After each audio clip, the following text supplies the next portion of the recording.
네, 진행하도록 하겠습니다. 오늘 2024년 마지막 금요일이더라고요. 마지막 금요일 연말에도 이렇게 성장 위해 가지고 세미나 함께 해주셔서 감사드리고요. 제목이 조금 거창해서 민망하긴 합니다. 뭐 거창하게 잡으려고 했던 건 아니고 그래도 이제 좀 특수성을 겪었던 상황에서 어떠한 성장 과정을 거쳐가지고 이런 개발자 성장 과정을 함께 겪어가고 있는지 이런 것들을 좀 담아보고자 제목을 이렇게 작성했다고 좀 봐주면 될 것 같고요.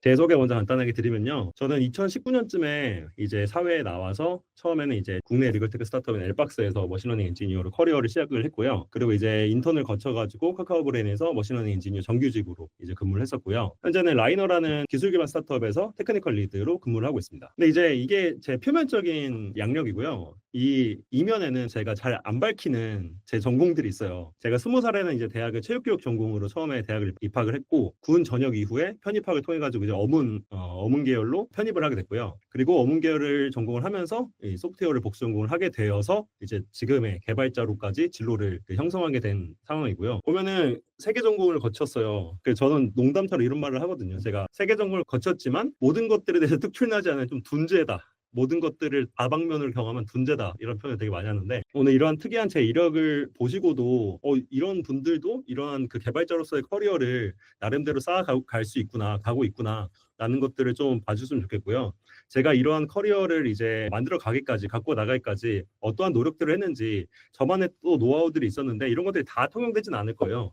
그럼에도 불구하고 하나의 이제 케이스 스터디라고 생각을 해주시고 들어주시면 좋을 것 같습니다. 그 전에 이제 뭐 라이너가 글로벌 스타트업이라는데 그 라이너가 도대체 무슨 회사냐라는 것들이 궁금하실 수도 있을 것 같아서 간단하게 한 1분 정도 소개를 드리면은 라이너는 이제 정보와 출처를 함께 찾기 위한 AI 검색 에이전트 제품을 만드는 서비스이자 회사이고요. 지금 미국에서 가장 그 유명하고 가장 규모가 큰 A16G라는 요 벤처 캐피탈에서 매 분기마다 가장 많이 사용되는 제너레이티브 AI 어플리케이션 순위를 매기는데 이때 뭐 지난 2분기에는 4위, 그 지난 3분기에는 9위를 이제 기록할 정도로 그래도 이제 세계 무대에서 열심히 잘 다른 스타트업들과 싸워 나가고 있는 기업이고요. 저희는 이제 미국 시장을 타겟을 하다 보니까 샌프란시스코와 서울을 중심으로 이제 두 개 듀얼 오피스로 활약을 하고 있는 팀입니다. 목차를 설명드리면 일단 제가 학창 시절에 되게 많은 전공을 겪었잖아요. 이런 학창 시절 겪고도 어떠한 노력을 통해 가지고 취업을 하게 됐는지 그리고 취업 초창기에는 어떠한 노력을 했는지 그리고 이제 엔지니어가 되고 나서는 이제 리더가 되기 위해서 어떠한 노력들을 또 추가적으로 했는지 그리고 제가 믿는 그 몇 개의 믿음들이 있는데 그게 인생을 관통한 노력이라고 이제 마지막 목차를 통해서 소개해 드릴 수 있을 것 같아요. 그래서 목차를 이제 넘어가면 넘어갈수록 수상한 레벨이 되게 높아집니다. 이거 되게 뜬구름 잡는 소리 아니야? 라고 들릴 수도 있을 것 같은데 오늘 자리는 사실 개발자로서의 이야기일 수도 있고 뭔가 인간으로서 더 좋은 삶을 영위하기 위해서 더 좋은 이제 직위를 영위하기 위해서 어떠한 노력들을 할 수 있을지 이런 뭐 사고 프레임워크의 관점에서도 들어볼 수 있을 것 같아요. 그래서 이거 너무 개발자 아닌 이야기 같은데? 라고 들리실 수도 있을 것 같은데 그런 점 좀 감안해서 개발자들도 이런 점을 알면 좋구나 라고 좀 열린 마음으로 들어주시면 더 좋을 것 같습니다. 먼저 학창 시절의 노력으로 가보면요. 또 들어가기 앞서서 제가 비전공자 출신이다 보니까 주변에 제가 개발자가 된다라고 했을 때 많은 이제 주변 사람들이 뭔가 그렇게 노력해서 너가 되겠어라는 말들을 진짜 많이들 했어요. 심지어 되게 가까운 사람들도 많이 했었는데 저는 요즘 많이 느끼는 게 한국 사회가 그 노력하는 사람들, 그 도전하는 사람들을 주변 사람들부터 되게 만류하는 또한 기저들이 있는 것 같다는 생각을 많이 해요. 그러다 보니까 이제 젊은 친구들이 뭔가 새로운 도전을 하려고 할 때, 너 그렇게 해도 되겠어? 너무 막 그러는 거 아니야? 이런 것들을 좀 핍박을 어느 정도는 받는다고 생각을 하는데, 저는 그 이 트위터에 나와 있는 것처럼 세상에서는 이제 되게 아웃고잉한 에너지들이 항상 있고, 그거를 되게 폄하하는 에너지들이 항상 이렇게 상충한다고 생각을 하는데, 노력에 있어서도 좀 열린 마음을 갖고자 하는 생각을 가지고 있어서 이런 걸 좀 가져와 봤고요. 항상 커리어든 어떤 도전에 있어서든 이 도전과 노력을 질투하는 사람을 우리는 멀리해야 됩니다. 어차피 해도 안 될 걸 내가 해봤는데 안 돼. 이런 것들이 저는 이게 베이스 컨디션이에요. 일단 주변 인간관계를 이렇게 정리를 하는 게 전 처음에 가장 필요한 일이었던 것 같고 학창 시절에도 이게 첫 번째로 저한테 되게 선행됐던 작업이었던 것 같아요. 이 결국엔 자존감을 토대로 내가 가질 수 있는 잠재력의 상방이 그리고 내가 만들어낸다고 생각을 하거든요. 그런 것들을 이제 막 사람들이 내 가치를 정해주는 이런 환경들 있잖아요. 이태원 클래스에서 이제 박세로가 이야기하는 것처럼 이런 것들을 조금 넘어서서 내가 스스로 내 가치를 정할 수 있는 이러한 믿음을, 본인에 대한 믿음을 가지는 게 최우선적인 프린시플이라고 생각을 해가지고 이런 얘기로 시작을 해보고 싶었고요. 근데 이게 되게 뜬구름 잡는 소리일 수도 있어요. 노력하면 다 돼? 어떻게 노력해야 되는데? 이런 것들에 대해서 이야기하지 않고 야, 노력을 해야 됩니다, 도전을 해야 됩니다, 이렇게 하는 것들이 플레이북 없이 그냥 이상을 외치는 것처럼 들릴 수도 있으니까 제가 어떻게 살아왔는지, 나는 어떤 것들을 통했는지 이런 것들을 토대로 이제 좀 열거를 해볼게요. 그래서 스스로를 믿을 수 있는 근거를 확보하고 나를 밀어붙일 수 있는 경험적 방법론이라고 제가 이름을 지어봤고요. 첫 번째로는 자신에 대한 기대치 타협하지 않기입니다. 뭐 향로님, 제가 개인적으로 아시는 분은 아닌데 개발 유튜브도 하시고 블로그도 하시면서 굉장히 유명하신 분이 그 연차 치곤 잘하네의 함정, 이런 글을 쓰신 적이 있어요. 이게 너 3년차 치곤 잘하네? 이런 얘기 들었을 때 내가 어떠한 자세를 가져야 될 것이냐, 내가 그 얘기를 듣고 기분이 좋아야 될 것인가, 아니면은 나는 여기서 안주하지 말아야 될 것인가, 뭐 그런 글인데, 저는 제 이력을 보셔서 아시겠지만 저는 비전공자이다 보니까 이런 얘기를 되게 많이 들을 수 있어요. 허운 씨는 비전공자인데 되게 잘 하시네요. 근데 그런 얘기를 듣다 보면은 되게 현실에 안주하게 되는 상황들이 반드시 생긴다고 생각을 하거든요. 그래서 어느 날 엄청 노력과 도전을 하는 나이더라도 어느 날은 너무 힘드니까 나 그래도 비전공자 치고는 괜찮은 거 아니야? 짤처럼. 아니 그래도 나 정도면 꽤 잘생긴 편 아니야? 이런 것처럼 나의 상방을 어떤 N년차 혹은 비전공자 이런 특수성에 설정을 하는 게 저는 굉장히 위험한 합리화의 요인이 될 수 있다고 생각을 하는 편이에요. 근데 이런 것들을 왜 생각을 하는 편이냐면은 놀랍게도 앞으로 어디를 가든지 비전공자인데 혹은 나처럼 똑같은 N년 차인데 나보다 월등하게 잘하는 사람을 무조건 만나게 될 거거든요. 그래서 이러한 상방에 대해서 우리가 먼저 이 상방을 버리고 누구와 경쟁해도 이기겠다라는 마음가짐으로 사실 임하는 게 가장 합리적이고 바람직하다고 저는 생각을 합니다. 그리고 이제 아까 말씀드렸던 것처럼 비전공자라는 자신만의 상방 만들어서 나 이 정도면 괜찮은 거 아니야? 이런 것들은 항상 지향해야 할 자세이고요. 이런 것들을 대표하는 인물들이 있어요. 혹시나 머신러닝 엔지니어이신 분들은 이 크리스토퍼 올라라는 분을 아실 수도 있을 것 같아요. 이분이 이제 대학교도 졸업하지 않고 대학교 중퇴, 되게 고졸이죠, 쉽게 얘기해서.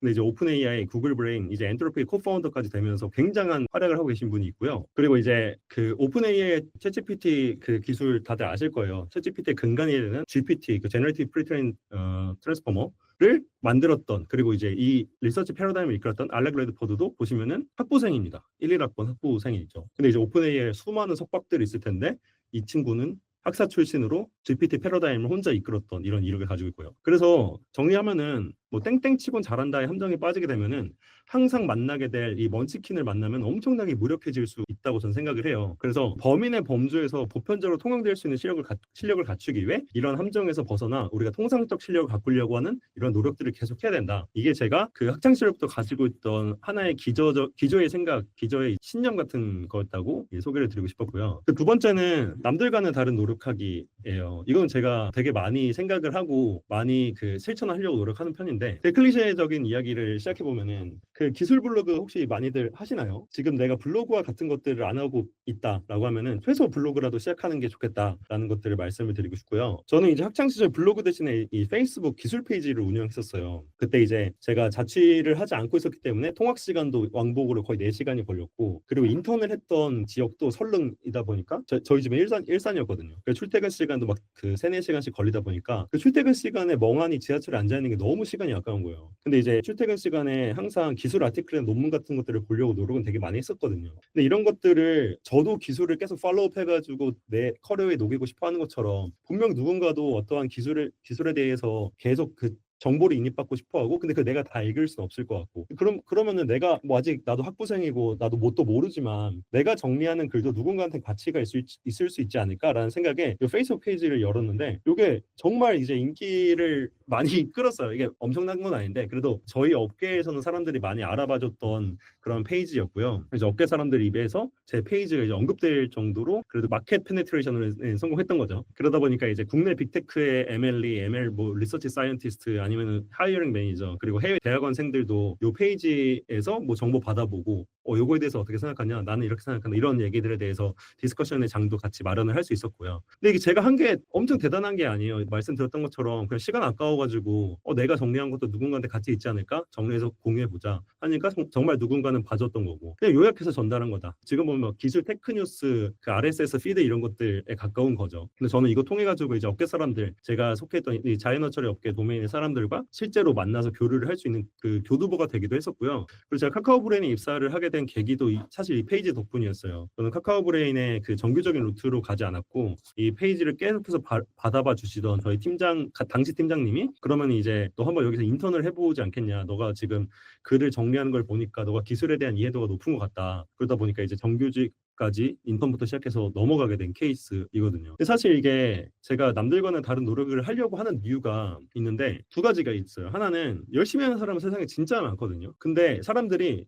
간혹가다 이렇게 생각하시는 분들이 계신 것 같아요. 내가 열심히 해서 일정 수준에 다다르면은 세상 사람들은 나를 알아봐 줄 거다. 이런 생각을 되게 많이 하는데 사실 그 정도 경지에 올라도 사람들은 몰라요. 천지에 널린 게 사람이잖아요. 근데 사람들을 보면서 저 사람의 능력치가 얼마나 될 거야라고 내가 상상은 할 수 없잖아요. 저 사람의 능력치가 어느 정도 될 거야라는 것들이 바깥으로 나와야지 이제 그 사람에 대해서 우리가 생각을 할 수 있겠죠. 그러니까 세상에게 나의 존재를 알리기 위해 노력을 해야 된다라는 게 저한테는 가장 큰 이제 생각이었었고요. 학창 시절부터 가지고 있었던. 두 번째는 사실 제가 이 장표에는 나오지 않지만 원래는 대학원 유학을 준비를 하고 있었어요. 그 학부 마치고. 근데 대학원을 가야 된다라는 믿음이 강했던 게 제가 2019년에 이제 그 필드에 들어올 무렵에 그 딥러닝이 굉장히 이제 화두에 오르던 그 시기였고 그리고 이제 대학원생들이 계속 밀려 나오다 보니까 웬만한 이제 국내 빅테크에서도 다 그 디그리를 요구를 했던 거죠. 최소 석사. 그러다 보니까 저도 이제 나도 석사를 따라야지 최소한 입사 조건은 이제 갖출 수 있겠다라는 차원에서 석사 유학을 준비를 하고 있었는데 근데 사실 그런 것들이 깨진 거죠. 학사 출신인데 스카우트 제안을 받아가지고 입사를 하는 게 가능하네. 근데 그게 사실 그 커리어 페이지 가면 몰라요. 커리어 페이지에서 머신러닝 엔지니어 채용 공고 들어가면은 석사 이상. 근데 이런 루트가 있는 거죠. 사실 뭔가 추월하는 루트. 뭐 추월이라고 하면 좀 그렇긴 한데 뭔가 정규적이진 않지만 뭔가 남들과는 다른 노력을 통해 가지고 또 다른 이 가치 창출을 해서 그들과 함께 할 수 있는 이런 기회가 항상 저는 있다고 생각해요. 세상에 뭔가 법칙으로 돌아가진 않거든요. 그러다 보니까 이런 남들과는 다른 노력을 통해 가지고 계속 투입하려는 시도를 많이 하는 게 중요하다고 저는 생각을 합니다. 그 세 번째가 이제 fake it till you make it이라는 단어인데요. 이 단어는 되게 좋아하시는 분도 계시고 별로 안 좋아하시는 분들도 계실 것 같아요. 이게 이제 직역하면은 너가 그거를 정말 달성하기 전까지 그런 척해라 라는 거거든요. 오른쪽에 보면은 아마 인트맨인 것 같은데 너네 지금 양자 물리학을 공부는 해본 적은 있어? 이렇게 얘기하니까 이제 스칼렛 요한슨이 only to make conversation 이렇게 얘기를 하죠. 대화를 할 수 있을 정도는 알아. 이런 것들이 fake it till make it의 좀 대표적인 거라고 저는 생각을 해요. 그리고 이걸 제가 선호한 이유는 어떠한 새로운 것을 배울 때 러닝 커브를 극대화할 수 있어서 진짜 선호하는 학습 방식이에요. 근데 이게 무작정 모르는데 가서 젠체하고 아는 척 하는 게 아니라 상대와 대화할 수 있을 정도로 함께하고 그리고 상대가 전해주는 귀한 지식과 정보를 흡수하기 위한 전략이다라는 거예요. 그래서 예를 들면 이런 거예요. 제가 뭐 예를 들면은 뭐 트랜스포머라는 모델 논문에 대해서 잘 몰라요. 근데 트랜스포머가 뭐 RNN의 어떠한 한계를 극복하기 위해서 나온다라는 것들도 알고 있고 트랜스포머를 통해 가지고 지금 어떠한 자연어 처리에 획기적인 변화들이 발생하고 있는지까지는 거시적 차원에서 알고 있어요. 그럼 이제 트랜스포머를 깊게 이해하고 구현 레벨에서까지 이야기할 수 있는 분들이 옆에 그냥 있는 거예요. 그래서 그분들이랑 트랜스포머 요즘 이런 거라고 하더라고요. 네, 맞습니다. 트랜스포머는 뭐 이런 것들 때문에 뭐 컴퓨팅이 에피션트하고 뭐 이런 얘기를 해주시겠죠. 이런 것들이 이제 내가 직접 학습을 통해 가지고 도달하려면은 굉장히 오랜 시간이 걸릴 것들이 굉장히 단축될 수 있는 직무 성장의 부스터가 될 수 있거든요.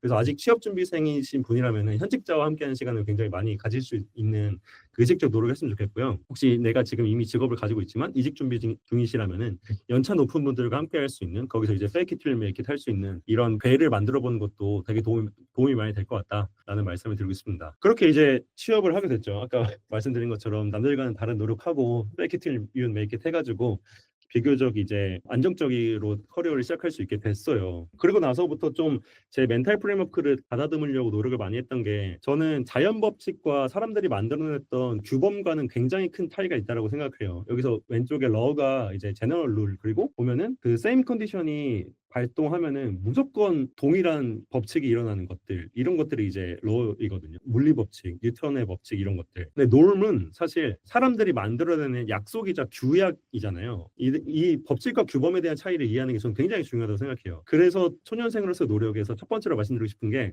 체계에 얽매이지 않으려는 시도입니다. 세상의 대부분의 기회들은 이 규범을 뛰어넘어 선제적인 행동을 할 때 만들어진다라고 생각을 하는 편입니다. 내가 사회 초년생이니까 나는 주어진 만큼만 할 수 있을 거야. 아니면은 사람들이 나한테 기대하는 게 이걸 테니까 나는 이거를 그 비욘드 하면 안 돼. 이런 생각을 되게 쉽게들 한다고 생각을 하는데, 근데 이런 것들은 다 규범이거든요. 1년 차는 이런 것들을 하게 되면은 뭐 징계위원회에서 징계를 받습니다. 이런 것들이 있지는 않잖아요. 사실 사람들이 그런 것들을 꺼려하니까, 내가 이런 것들을 했을 때 남들한테 어떻게 보일까, 아니면 남들 앞에서 내가 틀린 소리를 하면 어떡할까, 이런 것들 때문에 그 주어진 스코프를 벗어나지 않으려고 노력을 굉장히 많이 하는 편인데, 사실 앞서 돌아가면은 그런 거 다 놀미거든요. 그 규범 같은 것들, 스탠다드. 어떨 때는 뭐 자연스럽게 모두가 동일한 방향으로 흘러가게 하기 위해서 좋은 장치일 수도 있지만, 어떨 때 보면 되게 제약 장치일 수요. 누군가는 빨리 갈 수도 있는 사람인데 이 노름에 맞추느라 그 속도가 제약당하는. 그러다 보니까 이런 것들을 좀 주어진 환경을 제약이라 생각하지 말고 언제든 이 노름을 내가 개선할 수 있는 최선책으로 여겨서 나 이거 뛰어넘어서 나 이것까지 할 수 있는데, 이런 것들까지 갈 수 있어야지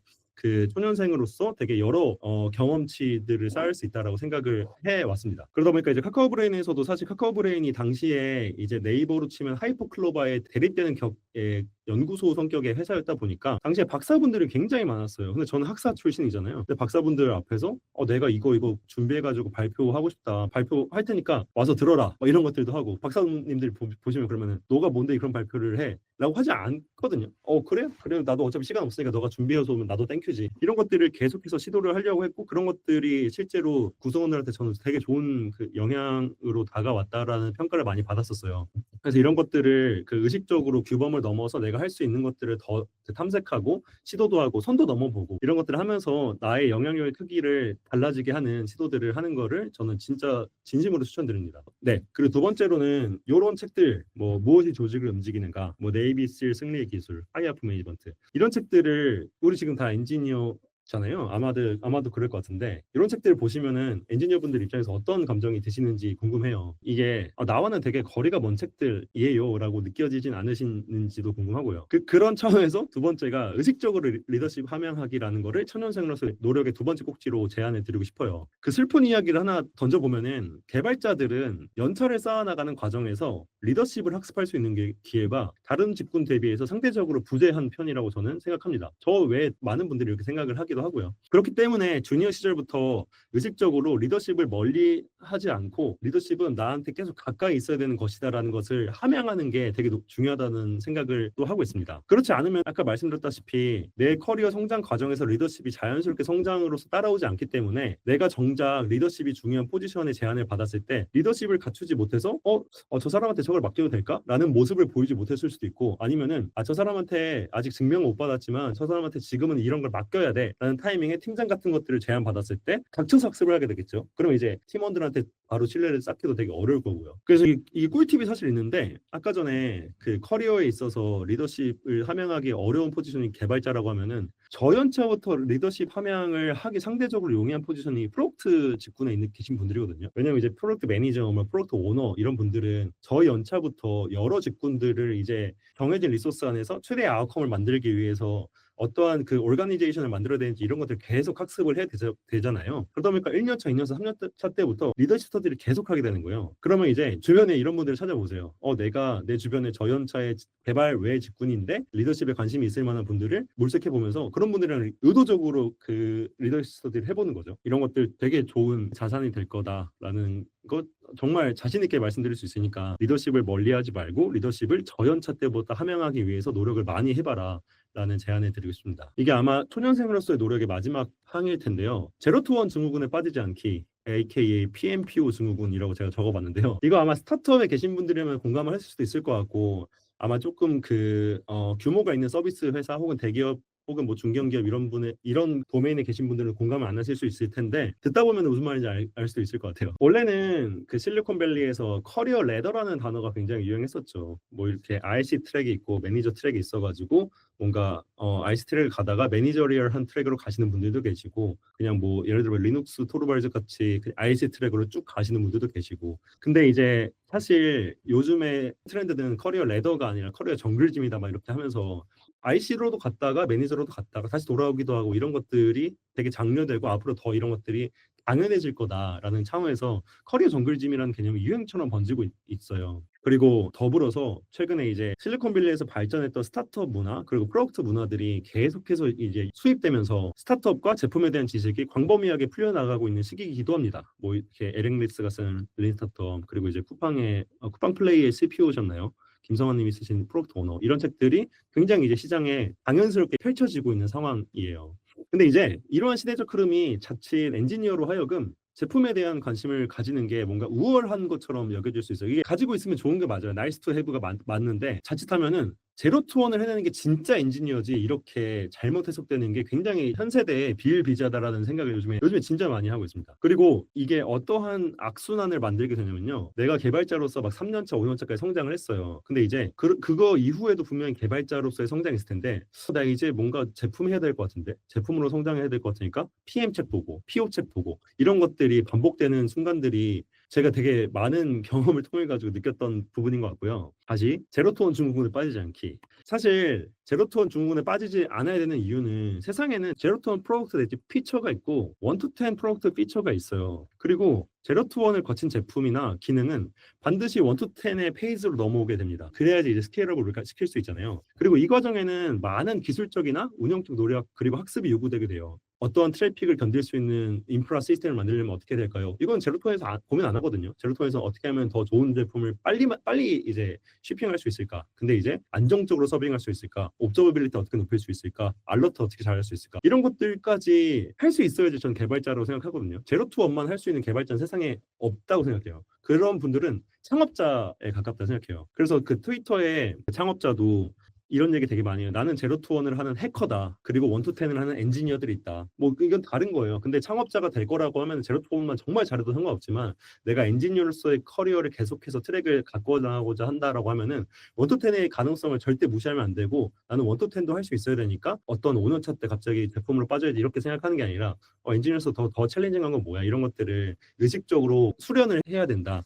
라는 생각을 정말 강하게 하고 있어서 제안을 드려보고 싶었습니다. 그러다 보니까 이제 아까 전에 말씀드렸던 것처럼 제품에 대한 관심을 가지는 게 지향해야 될 건 아니에요. 분명히 나이스 투 해브가 맞습니다. 그럼 갖추면 좋을 역량에 집중하는 시기도 분명 필요하지만 갖추어야만 하는 역량, 그러니까 엔지니어링이겠죠. 이런 것들에 집중하고 투자하는 것은 절대 게을리해서는 안 된다라고 생각을 하고요. 근데 다시 리더십은 소프트 스킬이라기보다 하드 스킬에 가까운 스킬이어서 요거는 머스트 해브에 가까우니까 혹시 착오 없으시길 부탁드립니다. 그래서 이 초년생의 이런 노력들을 토대로 제가 뭐 라이너라는 곳에서도 비교적 뭔가 되게 다양한 롤을 맡을 수 있게 됐고요. 그러다 보니까 이제 그 더 좋은 리더가 되려면 어떻게 해야 될까? 더 좋은 매니지먼트십을 갖추기 위해서는 어떻게 해야 될까? 이런 것들을 이제 고민을 했던 흔적들을 같이 공유를 드려보고자 하는 게 이 세 번째 챕터입니다. 첫 번째는 언런인데요. 이거 요즘에는 좀 스타트업에서 유행처럼 번져가지고 아마 들어보신 분들도 계실 것 같아요. 이거 되게 추천드리는 유튜브인데 그 샌드보드 대표님인 김동신 대표님이 그 존잡생각이라는 유튜브 채널을 운영을 하세요. 거기는 채널의 영상 중에 하나가 피플 스케일링, 내가 어떻게 하면 내 성장을 스케일업 시킬 수 있을까라는 동영상인데 꼭 보셨으면 좋겠고요. 보시면 이런 얘기를 해요. 나 스스로를 뭐 6에서 12개월마다 해고할 수 있는가? 너를 여기까지 데려온 게 너를 거기까지 데려다 줄 수는 없어. 그러니까 내가 지금까지 성장을 해가지고 인정받았던 게 앞으로도 나를 성장시키고 앞으로도 나를 인정받게 할 건 아니다라는 거예요. 왜냐면은 계속해서 성장하고 영향력이 커지면은 더 어려운 일, 더 스코프가 큰 일, 더 추상적인 일을 맡게 되거든요. 그래서 리더가 되기 위해서는 그간 잘해온 영역으로 나 스스로를 평가하는 게 아니라 앞으로 내가 저거 잘해야 되는데 앞으로 내가 저런 기대치를 받게 될 텐데 내가 그러한 기대치를 받았을 때 충분한 값어치를 하는 사람일까? 그렇지 않으면 저는 6에서 11개월마다 저 스스로 해고해야겠죠. 내가 사람들의 expectation보다 많이 떨어진 것 같아. 나는 되게 성장을 그만큼 못 따라간 것 같다. 이런 것들을 되게 스스로에 대한 메타적인 교두보로 후기에 주니어로서 합류해가지고 9열 레벨에서 이제 조직의 신뢰 자산을 확보했다면은 다음 단계는 어떤 엔지니어링 테크 아젠다를 가지고 가야지 우리 조직 차원에서 뭐 DX가 증가한다라든지 아니면 배포 사이클이 빨라진다라든지 아니면 우리 어플리케이션의 퍼포먼스가 빨라진다라든지 그런 것들에 대한 기술적인 전략을 구상하고 제안을 할 수 있는지를 고민을 해보는 거고 그걸 넘어가면 이제 우리 구성원들 성장을 어떻게 시켜야 될까? HRD 어떻게 할까? 우리 커리어 레더 아까 이런 것들 커리어 레더에서 어떠한 레벨 그 그로스 프레임워크 어떻게 설정해야 될까? 이런 것들에 대해서 반기 혹은 1년마다 내가 새로운 고민들을 계속 깊게 해볼 수 있는지 이런 것들에 대해서 의식적으로 계속 평가를 하면서 나아가야 된다라는 게 언론의 이야기였습니다. 리더가 되기 위해서는 계속해서 이제 자신의 역량과 역할을 벗어나는 영역에 대한 확장 그리고 언론을 수행할 수 있어야 되기 때문에 이런 부분을 말씀드리고 싶었고요. 두 번째는 be proactive라는 단어를 던져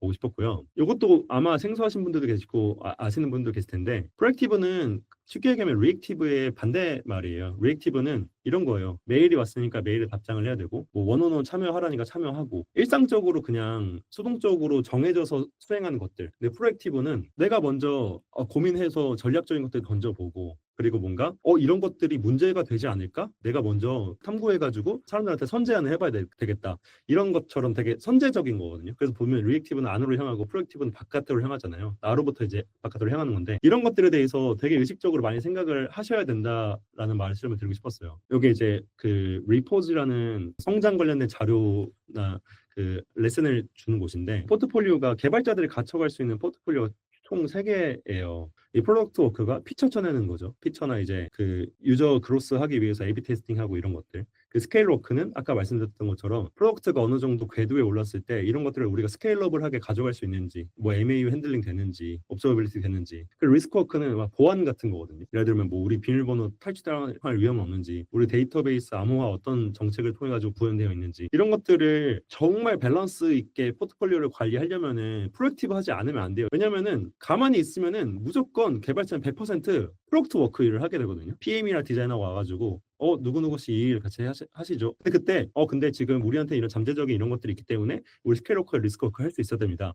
이런 얘기를 할 수 있는 개발자가 될 것이냐 아니냐에 대한 이야기예요. 그러다 보니까 이제 프로액티브한 자세를 계속 지니고 단순하게 제품 쳐내는 것에 대해만 급급하지 않고 어떨 때는 트래픽에 대응할 수 있어야 되고 어떨 때는 보안에 대응할 수도 있고 그거에 대해서 이제 개발 직군 아닌 분들한테 설득할 수 있는 이런 역량을 갖춰 나가는 것 이런 것들도 그 프로액티브의 아웃컴으로서 우리가 기대할 수 있는 것이기 때문에 그 함양하면 정말 좋을 가치라고 생각을 합니다. 그래서 말씀드렸던 것처럼 단순히 몰려오는 업무를 잘 수행하는 것만으로는 그 밸런스드 포트폴리오를 절대 해소할 수는 없고요. 의식적으로 위험 관리에 대해서 고민해보고 큰 그림 그려보면서 트래픽 대응할 수 있을까? 이런 뭔가 시나리오도 짜보고 이런 시간을 관리할 수 있어야지 정말 좋은 엔지니어가 될 수 있을 거라고 생각을 합니다. 이게 아마 리더가 되기 위한 노력의 마지막 챕터일 텐데요. 익스트림 오너십이라는 단어를 제안드리고 싶어요. 어쩌면 저는 이게 가장 중요한 것 같아요. 리더가 되기 위한 노력의 항목에 있어서 이 책임감이나 오너십은 정말 노력을 통해서 갖추기 어려운 역량이라고 생각을 하거든요. 근데 항상 조직은 누군가는 이니셔티브를 끊어줘야지만 변화가 시작되는 뭔가 자연적인 법칙을 따르는 것 같아요. 그러다 보니까 이제 그 변화를 내가 이끌어내야 되는 사명감, 책임감 가지고 계속해서 중요한 의사결정에 있어서 내가 참여하고 싶어하고 그런 수행을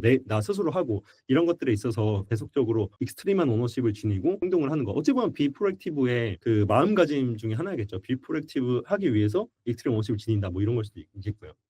심지어는 이게 익스트림 오너십이 어디까지 가야 되냐면은 내가 제안한 게 실패할 수 있고 내가 나랑 같은 팀원이 제안했는데 실패했지만 나한테 책임이 일부 있을 때 그럴 때도 이 책임을 내가 다 안고 갈 수 있을 정도로 오너십을 많이 지닐 수 있어야지 뭔가 제안도 더 큼지막하게 할 수 있고 저 사람이 어떠한 실패가 있었을 때도 내가 포용을 하려고 하네 이런 모습들도 계속 지니면서 보여줘야지 진정한 리더가 되기 위한 그 덕목을 갖추는 게 아닌가라는 생각을 많이 하고 있어서 요 익스트림 오너십도 가져와 봤어요. 아까 그 리더십 서적 중에 그 네이비실 승리의 기술 그 책의 원서 제목이거든요. 익스트림 오너십이. 저 이 책을 정말 추천해가지고 이 책은 그 리더십에 관심이 없으신 분이더라도 개발자로서 성장하기 위해서 꼭 읽어보셨으면 좋겠습니다. 마지막은 되게 짧아요. 삶을 관통한 노력이고 우리가 어떠한 자세를 가지고 성장을 이제 계속 이뤄냈으면 좋겠는지 이거는 그냥 제 가치관이기도 하지만 여러분들한테도 그 혹시나 들어보지 않으신 분이 계시다라고 하면은 도움이 될 수 있을 것 같아서 가볍게 가져와 봤고요. 이 pay it forward 이게 미국 혹은 그 실리콘밸리 지역에서는 정말 자주 쓰이는 단어인데 프레이즈죠. 이게